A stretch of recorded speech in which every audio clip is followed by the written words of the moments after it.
ఈరోజు మనం గోముఖ ఆసనం నేర్చుకుందాం. యోగా యొక్క పురాతన అభ్యాసము నుండి ఈ ఆసనం ఉద్భవించింది. సాధారణంగా దీనిని ఆవు ముఖ భంగిమని పిలుస్తారు. దీని యొక్క అనేక ఆరోగ్య ప్రయోజనాల కోసం చాలా కాలంగా ఎంతోమంది వివరించారు.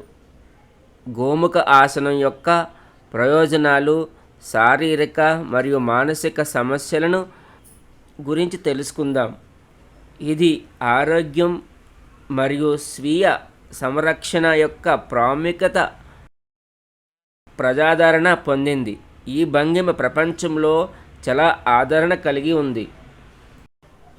అయితే ఈ ఆసనం ఎలా చేద్దామో చూద్దాం.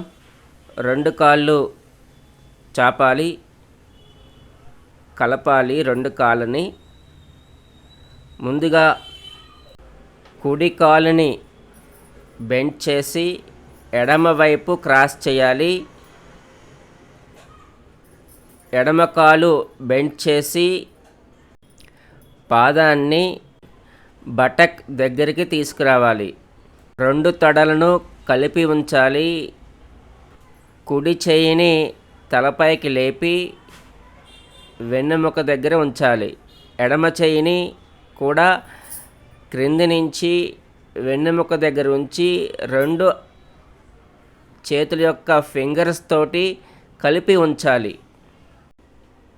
ఈ భంగిమలో 30 సెకండ్స్ హోల్డింగ్ ఇవ్వాలి. 1 2 3 4 5 6 నిటారుగా చూడాలి, అంటే ఎదురుగా చూడాలి. 7 8 9 10 11 12 13 14 15 15 14 13 12 11 10 9 8 7 6 5 4 3 2 1 విశ్రాంతి. ఇప్పుడు చేతులు కాళ్ళని నెమ్మదిగా రిలీజ్ చేయాలి. ఫ్యూ సెకండ్స్ విశ్రాంతి తీసుకుని కుడివైపు ఏ విధంగా అయితే చేసామో ఎడమవైపు కూడా అదే విధంగా చేద్దాం. కుడికాలు స్ట్రైట్గా ఉంచి ఎడమ కాలు ఆ విధంగా బెండ్ చేయాలి. 2 తొడలని కలపాలి. ఇప్పుడు ఎడమ చెయ్య తలపైకి తీసుకుని కుడి చేయిని క్రింది నుంచి 2 చేతుల యొక్క ఫింగర్స్ని కలపాలి. మెడ స్ట్రైట్గా ఉంచాలి. ఎదురుగా చూసినట్లయితే మెడ స్ట్రైట్గా ఉంటుంది. 1 2 3 4 5 6 7 8 9 10 11 12 13 14 15 14 13 12 11 10 9 8 7 6 5 4 3 2 1 తర్వాత నెమ్మదిగా ఒకదాని తర్వాత ఒకటి రిలీజ్ చేయాలి.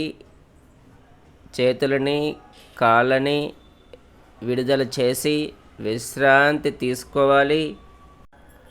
ఉపయోగాలు తెలుసుకుందాం.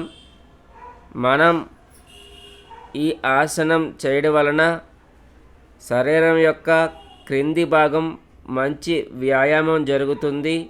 తద్వారా మూలశంక ఉన్నవారికి ఇది ఉపయోగపడుతుంది. చేతుల యొక్క కండరాలు, తొడల యొక్క కండరాలు, భుజాల యొక్క కండరాలకు మంచి వ్యాయామం అని చెప్పచ్చు.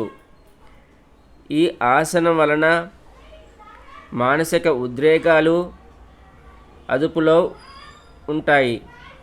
ఈ ఆసనం చేయడం వలన మరి యొక్క ఉపయోగం తెలుసుకుందాం. స్పాండిలైటిస్ గూని ఉన్నవారికి కూడా ఈ ఆసనం చేయడం వలన ఉపయోగపడుతుంది. ఈ ఆసనం వలన గోవు ఎంత ప్రశాంతంగా ఉంటుందో అలాగే మన మనసు ప్రశాంతంగా తయారవుతుంది. ఇప్పుడు సాధారణ స్థితికి రావాలి. సుఖాసనంలో కూర్చుని గురుభ్యో నమః